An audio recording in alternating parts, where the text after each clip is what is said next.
वळूया रेसिपीकडे। आज आपण करणार आहोत गुलाबजाम मिक्सपासून गुलाबजाम। आपण गुलाबजाम मिक्सपासून जेव्हाही गुलाबजाम करायला जातो, कधी तर ते आतनं शिजत नाही किंवा फुटतात किंवा कधी कधी त्याची चवच आपल्याला आवडत नाही। पण आज मी काही अशा ट्रिक्स सांगणार आहे ज्यामुळे गुलाबजाम मिक्सनी सुद्धा तुम्ही खव्यासारखे अगदी हलव्याकडे मिळणाऱ्या गुलाबजाम सारखे गुलाबजाम करू शकाल। अगदी रसरशीत, आतून पूर्णतः शिजलेले आणि असे टम्म फुगलेले। तर आपल्याला यासाठी लागणारे साहित्य बघूया। आपण यासाठी घेतलेला आहे 200 ग्रॅमचं गुलाबजाम मिक्सचं पॅकेट। हे तुम्ही कुठल्याही कंपनीचं वापरू शकता। त्याचप्रमाणे आपल्याला इथे लागणार आहे मैदा व 1 कप दूध। हे दूध तुम्ही जर हाय फॅट मिल्क घेऊ शकलात तर फारच छान, किंवा घरचं साईचं दूध सुद्धा तुम्ही वापरू शकता। आता आपण पुढील प्रोसेस सुरू करूया। मी इथे पॅकेटमधील गुलाबजाम मिक्स ताटात काढून घेतलेला आहे। आता आपल्याला यात घालायचा आहे 2 चमचे मैदा। इथे मी 200 ग्रॅम गुलाबजाम मिक्ससाठी 2 चमचे म्हणजे पोहे खाण्याचे चमचे मैद्याचा वापर करत आहे। आता आपण हे छान पद्धतीने मिक्स करून घ्यायचं आहे। मी सोबतच जवळ इथे पाणी सुद्धा ठेवलेलं आहे, आपल्याला लागलं तर आपण पाणी सुद्धा घेऊ। आता आपल्याला यात घालायचं आहे आपलं सिक्रेट इन्ग्रेडियंट म्हणजे बेकिंग पावडर। हो, बेकिंग पावडर आपण घालणार आहोत, मात्र अगदी प्रमाणात। तर आपल्याला इथे 200 ग्रॅम गुलाबजाम मिक्ससाठी घ्यायचं आहे अगदी पाव चमच्याला सुद्धा कमी इतकं बेकिंग पावडर। आता हे ताटातील सर्व मिक्स आपल्याला दुधाने भिजवून घ्यायचं आहे। तर सुरुवातीला मी चमच्याने हे भिजवून घेत आहे। आता हे चमच्याने सुरुवातीला आपण मिक्स करून घेतल्यानंतर ह्याला हाताने सुद्धा छान पद्धतीने मळून घ्यायचं आहे। हे पीठ मळताना आपल्याला कणकेच्या थिकनेस प्रमाणे न सैल न घट्ट असं पीठ मळून घ्यायचं आहे। आपण आता पीठ मळून घेतलेलं आहे। यात आता आपल्याला घालायचं आहे 2 चमचे तूप, आणि तुपासोबत सुद्धा याला छान पद्धतीने मळून घ्यायचं आहे। आता मळलेल्या पिठाला आपल्याला 10 मिनिट झाकून ठेवायचं आहे। 10 मिनिट झालेले आहेत आणि आपलं पीठ अगदी मस्त असं मुरलेलं आहे। आता याला परत आपल्याला मळून घ्यायचं आहे। लक्षात ठेवा, जितकं जास्त आपण या गुलाबजामच्या पिठाला मळू तितकेच सुरकुत्या रहित आणि मस्त असे गुलाबजाम तयार होतील। आता तुम्ही बघू शकता गुलाबजामची जी लोई आहे किंवा जे पीठ आहे ते किती छान पद्धतीने गोळे होत आहेत,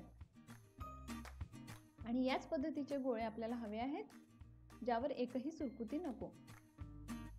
तर याच पद्धतीचे सर्व गोळे मी तयार करून घेणार आहे, आणि त्याचा आकार या पद्धतीने लहानच ठेवावा, कारण हे तळताना फुगणार आणि परत पाकात घातल्यावर परत थोडा त्याला फुगीरपणा येणार। हे गुलाबजाम आमचे ॲनिव्हर्सरी स्पेशल असल्यामुळे इथे गोळे वळण्यास माझी मुलगी व माझे मिस्टरही मला मदत करत आहेत। हाय म्हण। त्यामुळे हे गुलाबजाम कसेही झाले तरी ते स्पेशलच असणार आहेत। गुलाबजाम तळून घेण्यासाठी एका कढईत तेल घेतलेलं आहे। हे तेल आपल्याला थोडं जास्त प्रमाणात घ्यायचं आहे, त्यामुळे आपले गुलाबजाम खाली तळाशी बसणार नाही। सोबतच आपण पाकाची सुद्धा तयारी करणार आहोत। इथे पाकासाठी मी 2 भांडे साखर घेतलेली आहे, तुम्ही बघू शकता। याच भांड्याने ही 2 भांडी साखर आहे, आणि त्याच प्रमाणात मी इथे 2 भांडी साखरेस 4 भांडी पाणी घालून याचा आपल्याला एकतारी पाक तयार करून घ्यायचा आहे।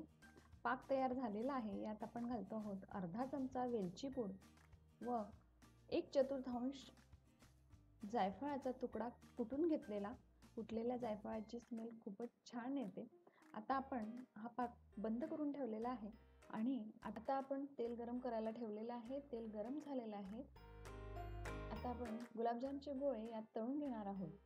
तेल छान गरम केलेलं आहे, मात्र आता त्याची फ्लेम एकदम कमी ठेवलेली आहे, आणि हे गुलाबजाम आपल्याला पूर्ण वेळ कमी फ्लेमवरच तळून घ्यायचे आहे। या पद्धतीने एका वेळी आपण 12 ते 15 गुलाबजाम तळू शकतो, जर आपली कढई पसरट असली तर। आणि याला या पद्धतीने आपल्याला हळूहळू हलवत राहायचं आहे, त्यावर तेल सोडत राहायचं आहे। आणि हे खाली जर चिकटले तर आपल्याला यांना थोडंसं हलवून वर सुद्धा काढायचं आहे। आता हे गुलाबजाम याच पद्धतीने आपल्याला छान डार्क कलरमध्ये तळून घ्यायचे आहे, मात्र मंद आचेवर आणि घाई न करता. बघू शकता गुलाबजाम वळताना जर या पद्धतीने गोळ्यावर चिरकुटी राहिली तर ही तळताना या पद्धतीने क्रॅक दिसून येते. त्यात होत काही नाही, फक्त दिसायला त्याचा शेप जरा आउट वाटतो. तर त्यामुळे गोळे वळताना छान असे एकसर वळा, त्यावर सुरकुत्या येऊ देऊ नका. आणि आता तुम्ही बघू शकता गुलाबजामचा रंग एकदम चेंज झालेला आहे. यापेक्षाही आपल्याला डार्क कलरमध्ये हे तळून घ्यायचे आहेत. छान असे डार्क कलर टर्न होईपर्यंत आपण यांना तळणार आहोत. काही गुलाबजाम माझे मुलींनी वळलेले आहेत, काही नवऱ्याने वळलेले आहेत, त्यामुळे तिघांचेही गुलाबजाम यात आहेत. त्यामुळे थोड्याशा सुरकुत्या, थोडेसे लहान, थोडेसे मोठे असे गुलाबजाम झालेले आहेत. पण तुम्ही मात्र छान करा. आता आपण हे फ्लेम बंद करूया आणि गुलाबजाम काढण्यास घेऊया. तर या पद्धतीने असे डार्क कलरचे गुलाबजाम आपल्याला तळून घ्यायचे आहेत. तेव्हाच हे गुलाबजाम पाकात गेल्यानंतर जो गुलाबजामचा रिअल कलर असतो तो आपल्याला मिळणार. आता आपण टिश्यू पेपरवर हे सर्व गुलाबजाम काढलेले आहेत. आता आपण पाक गरम करायला ठेवलेला आहे एका साईडला, आणि बाकीचे गोळे आपण तळून घेण्यास हे तेलात घालतो आहोत. पाक आपल्याला एकतारी करायचा आहे, त्यामुळे पाक मी थोडासा आधीच बंद करून घेतला होता. आणि गुलाबजाम जेव्हा आपण काढतो गरम गरम तेव्हा ते गरम पाकातच घालायचे आहे. तर हे गुलाबजाम सुद्धा आपण तळून घेऊया. म्हणजे कमीत कमी 30 गुलाबजाम मी एका वेळी पाकात घालणार आहे.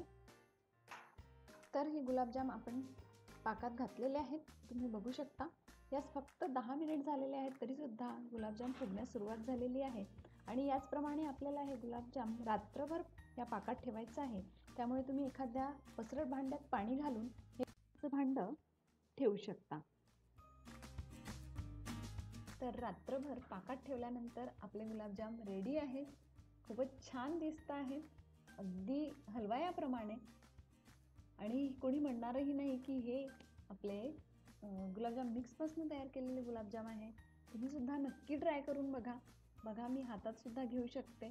न फुटणारे असे मस्त टम्म गुलाबजाम तयार आहेत.